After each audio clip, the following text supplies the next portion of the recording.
Hai semua, selamat bertemu dalam video pembelajaran dari FKM UI. Pada kesempatan ini, kami dari kelompok 2, saya Dr. Lastri, ada Dr. Wilson, dan Kalina akan membawakan pembelajaran dalam mata kuliah pemasaran di rumah sakit. Tema yang dibahas kali ini mengenai target marketing, strategi dengan segmenting, targeting, dan positioning. Kita sama-sama tahu dalam kurun waktu 2010 sampai 2020 terjadi peningkatan jumlah rumah sakit sebanyak 80% di Indonesia. Dari jumlah 1.600 hingga sekitar 3.000 rumah sakit. Mayoritas yang menguasai rumah sakit adalah rumah sakit swasta profit, di mana rumah sakit kelas C dan D meningkat lebih pesat. Dengan tingginya persaingan rumah sakit, kita membutuhkan strategi marketing untuk menjaga eksistensi dan bisnis yang sustainable. Mampukah rumah sakit bertahan di tengah persaingan dan pasar yang terus berubah-ubah? Kemudian, bagaimana strategi yang tepat untuk rumah sakit menghadapi perubahan zaman agar tetap eksis dan dipercaya oleh masyarakat? Oleh karena itu, kami akan membahas mengenai teknik marketing strategi dengan segmenting, targeting, dan positioning atau disingkat STP. Yang pertama itu adalah segmenting. Segmenting merupakan proses mengklasifikasikan, menggolongkan semua target potensial produk yang akan dipasarkan. Mengapa segmenting penting? Karena perusahaan akan lebih fokus dalam mengalokasikan sumber daya, membantu menghadapi perubahan pasar sebagai dasar dalam menentukan target market untuk mengalahkan kompetitor.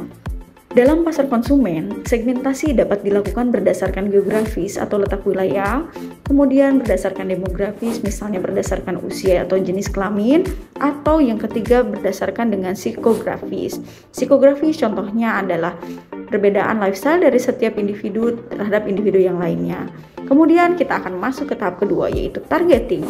Targeting merupakan suatu proses di mana sebuah perusahaan mengidentifikasi dan menganalisis segmentasi pasar mana yang akan diputuskan sebagai target market mereka.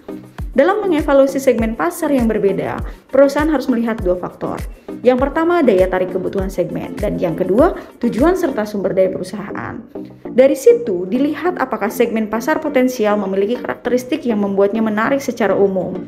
Misalnya dari ukuran besar, pertumbuhannya cepat atau tidak, profitabilitasnya tinggi atau tidak, ekonomi skala besar, dan risiko yang rendah, atau apakah berinvestasi di segmen tersebut akan masuk akal. Karena beberapa segmen yang menarik mungkin tidak sesuai dengan tujuan jangka panjang perusahaan, atau perusahaan mungkin memiliki kekurangan satu atau lebih kompetensi yang diperlukan untuk menawarkan nilai yang superior. Kita masuk ke tahap terakhir dalam proses pendekatan STP, yaitu positioning. Positioning adalah tindakan merancang produk atau bauran pemasaran agar dapat tercipta kesan tertentu yang diingat oleh pasien. Positioning merupakan tindakan merancang penawaran dan citra organisasi untuk menempati tempat khusus tersendiri di benak pasien. Maka dalam positioning yaitu mengenali keunggulan yang ditampilkan, kemudian memilih keunggulan yang paling kuat dan menyampaikan keunggulan secara efektif kepada target. Salah satu tantangan dalam mengembangkan positioning yang dapat bertahan lama adalah menghindari untuk berinvestasi dalam perbedaan yang mudah ditiru, karena tidak ada organisasi yang dapat berhasil jika produk dan penawarannya menyerupai setiap produk dan penawaran lain. Langkah dalam mengembangkan strategi positioning, pertama melakukan analisis pasar dengan melihat ukuran, komposisi, lokal, dan tren, sehingga dapat menganalisis segmen pasar. Kedua, kita menganalisis internal perusahaan dengan melihat sumber daya yang ada, reputasi, hambatan internal perusahaan. Dan yang ketiga, dengan menganalisis pesaing atau sisi eksternal perusahaan, meliputi kekuatan dan kelemahan pesaing serta posisi mereka saat ini. Dari analisis segmen pasar dan didukung analisis internal perusahaan, kita dapat menentukan target segmen yang akan dilayani. Selanjutnya, dari analisis eksternal, kita dapat melihat diferensiasi, kemudian memilih manfaat dari layanan yang akan ditekankan ke pelanggan, dan pada akhirnya kita dapat menjelaskan posisi yang diinginkan pasar dan merencanakan aksi pemasaran. Bagaimana strategi STP ini kita implementasikan?